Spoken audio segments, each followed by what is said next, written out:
when the body won't forget nightmares, flashbacks, dissociations, and complex PTSD. It's 2:37 a.m. You wake up gasping, your heart is pounding, your sheets are damp with sweat, your body feels like it just escaped something. But the room is quiet. No one is there. And yet, your nervous system is certain you are in danger. Later that day, a smell, a tone of voice, a facial expression, and suddenly you're not fully here. Time blurs. Your body feels distant, or you are flooded with shame that feels decades old. This is the lived reality of many survivors of complex post-traumatic stress disorder. Nightmares, flashbacks, dissociation. Not dramatic exaggerations, not attention-seeking, but neurobiological consequences of prolonged trauma. Complex PTSD develops in the context of chronic interpersonal trauma, sexual abuse, emotional abuse, physical abuse, verbal abuse, and neglect, especially when the escape is impossible and the threat is relational, such as caregivers, family systems, coercive control. As psychiatrist Judith Herman describes, this condition disorder not just of fear, but of identity, emotional regulation, and attachment. When trauma is prolonged, the brain does not simply store it as a memory. It reorganizes around it. 3 systems are particularly affected: the amygdala, which is the threat detection, the hippocampus, contextual memory integration, the prefrontal cortex, which is the executive regulation and meaning making. In chronic trauma, the amygdala becomes hyperreactive. The hippocampus becomes impaired in organizing memories into time-bound narratives. The prefrontal cortex becomes less effective at calming the alarm system under stress, which means the body remembers what the mind cannot always articulate. My name is Fawzia Faizi Shah, licensed clinical social worker. Why nightmares happen? Sleep is when the brain consolidates memory.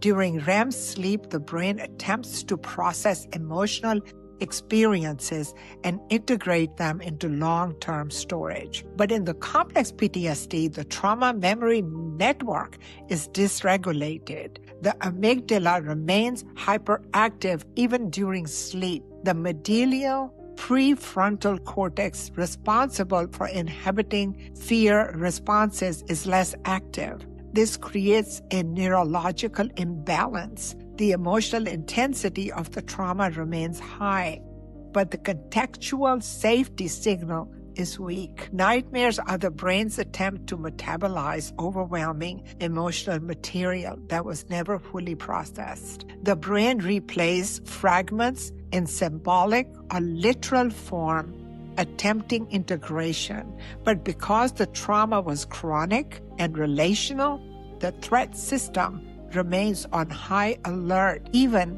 when you're asleep.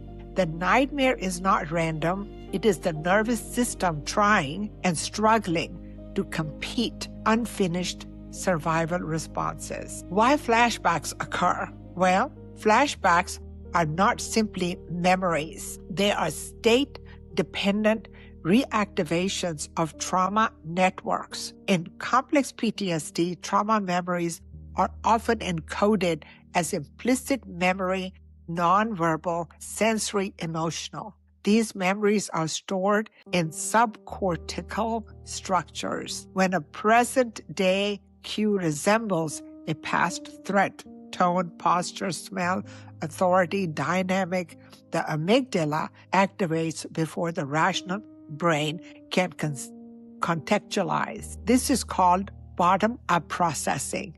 The body reacts first, the cortex catches up later. During a flashback, the hippocampus fails to signal. That was then, this is now. Time collapses. The survivor does not remember the trauma. They experience the emotional state. Psychotherapist Pete Walker describes emotional flashbacks in complex PTSD as sudden regressions into the overwhelming feelings of childhood trauma without visual imagery. The person may feel overwhelmingly shame, terror, powerlessness, worthlessness, but not know why, because the trigger was implicit, not conscious. And why disassociation happens? Well, disassociation is also not a weakness. It is a survival adaptation. When fight or flight is impossible, especially in chronic relational trauma, the nervous system shuts into freeze or shutdown. So numbing is one thing, depersonalization, derealization, and emotional detachment. Disassociation reduces the psychological pain by reducing conscious access to overwhelming effect. It is the brain's emergency brake. In childhood trauma especially, disassociation protects the developing psyche from unbearable fear or betrayal. But in adulthood, the same mechanism may activate during a conflict, intimacy, authority, confrontation, emotional vulnerability. The body checks out, even when no threat is present. Disassociation persists because the nervous system has learned overwhelm equals shutdown. The role of the fragmented memory encoding in chronic trauma stress, hormones like cortisol and adrenaline alter how memory is encoded. High stress impairs hippocampal integration. This leads to fragmented memory storage. Instead of coherent narrative, trauma is restored as sensory fragments, emotional intensities, bodily sensations, isolated images. These fragments are easily triggered because they were never fully contextualized. The brain cannot file them as past, so it keeps reactivating them in an attempt to process what was never safely processed. And then the survival brain does not understand time. The amygdala does not track dates. It tracks threat similarity. If something feels similar to past danger, the nervous system reacts if the threat is current. This explains why survivors may logically know they are safe, but physiologically feeling unsafe.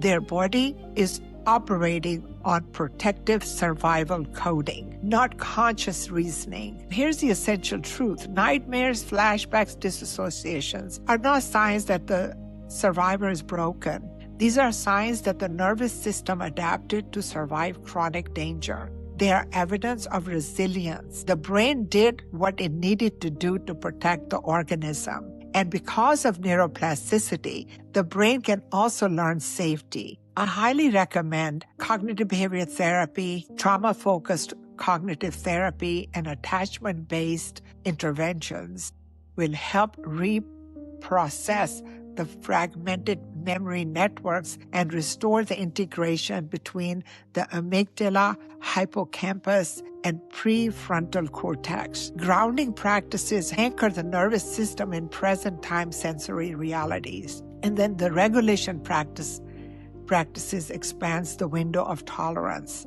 Safe relational experiences restore co-regulation. Healing does not mean erasing memory. It means teaching the nervous system the threat is over. You survived. You are here.